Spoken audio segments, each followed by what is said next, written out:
Hey, friends. I haven't really done this before.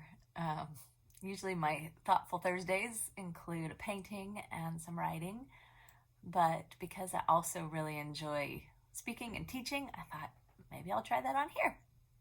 And also, because what I want to talk about today is something that I'd really rather not paint. I want to talk about poison oak and how poison oak is essentially the reason for the season. And you're probably going, no, Jesus is the reason for the season. But just hear me out, okay? So a few weeks ago, the day after Thanksgiving, we did my very favorite Christmas thing that we've ever done as a family. We went up into the woods and we cut down our own tree, and it was this huge, lovely ordeal, hiking in the sunshine, trekking through the mountains for about a mile, finding a tree, cutting it down, and it was ridiculously huge. So we ended up like cutting the trunk, cutting all the extra branches, and we brought home a van load of greenery to put up all over the house and the tree strapped to the top of the van. And all day I kept saying, oh my gosh, this is my favorite. Like, I want to do this every year. This is my very favorite Christmas tradition. We got home, we set up the tree. It was so ugly, but like newborn baby ugly, where it's so ugly, but you love it anyway because of the experience and the adventure. And we decorated it and we put greens all over the house, and I made a wreath with the fresh greens, and I was so excited that the house was going to be natural and adventurous and wild and wonderful. And it was like that for like 2 days. And then my oldest started scratching, and then his body became covered in a rash that we recognized as a poison oak rash. And we thought, oh, shoot, because he's the one that carried most of the tree, and he's really allergic. We went and did all the things, got the creams, the steroid creams, all the stuff. Well, then a couple days later, my other son started to itch. So luckily we had the prescription creams and we put it all on him, and they were doing okay.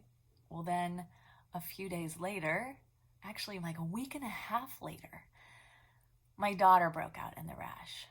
And we thought, this is a little bit disturbing because she didn't really carry the tree or cut down the tree. She's never reacted before. Well, what we realized was that the house full of greenery was probably a house covered in poison oak oil. And our two new little kittens that like to play all over the holiday beautifulness were probably rolling in the oil and spreading it to the rest of the family. So at this point, we had 3 kids itching.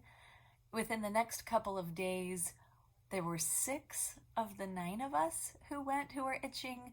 My daughter was on steroids, had insomnia. The friend who came with us ended up with an infected rash that kept her out of work and required more steroids.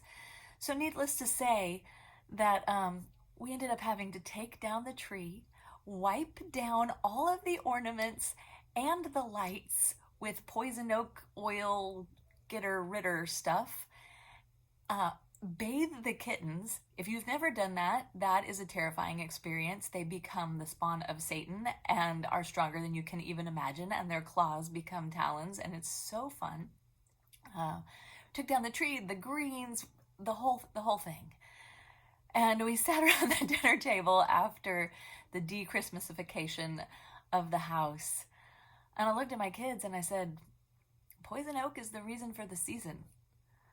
Like, the reason, even though it was horrible, even though it was like such a disappointment to take something that was so wonderful and have it ruined, it made me realize that's why Jesus came. Like, Christmas happened not so that we could just like sing halal fa la la and have all the cozy family memories, but Christmas happened because everything stunk, because the world was falling apart, because humanity needed a redeemer. And so poison oak is reason for the season. Jesus, yes, is reason for the season, but he had to come because of the poison oak in this world, and because of the racial unrest in the world, and because of COVID, and because of hurricanes and murder hornets and cyber hacking and civil war and economic downturn and miscarriage and fighting with your husband and death. Those are all the reasons for the season. I don't know about you, but I'm so glad he came. And not only that, but I'm so glad that he promises to come again. Because when he comes back for the final time, all of that is going to be gone forever. While he walked this earth, he overthrew so much of that oppression and loneliness and illness and sadness. And then he's called us to do that as we await his return, to get rid of it all for good. I love what Sally Lloyd Jones says in the Jesus Storybook Bible.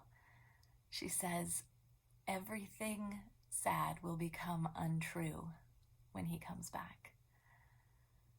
And so if we have to endure a little poison oak for now, we can do it knowing that he's coming back, and this isn't the end of the story.